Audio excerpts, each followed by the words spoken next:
আচ্ছা, আমরা এখন পিঠা উৎসবে আছি, তো এখান থেকে আমরা পিঠা ট্রাই করব কোন পিঠা কিভাবে স্বাদ। তো ছোট বোন, আমাদের পিঠা দাও তো, এই পিঠাগুলো দাও, আর এই যে লবঙ্গ পিঠা নাকি বলো, এটা দাও। হ্যাঁ, ফ্রিজে দাও। তো এখানে হইছে গিয়ে অনেক পদের পিঠা আছে, তো আপনারা দেখতেই পাচ্ছেন। তো আমরা এখন ট্রাই করব আসলে পিঠা খাইতে কেমন এটার। হ্যাঁ হ্যাঁ, এটা দাও। তো এখান থেকে আমরা এখন ট্রাই করব।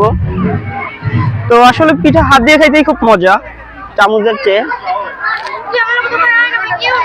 তো আসলে আপনারা যদি পিঠা উৎসবে না আসেন আর পিঠা না খান তাহলে মজাটা পাবেন না। শীতের দিনে এই পিঠাগুলো খেতে খুবই খুবই স্বাদ।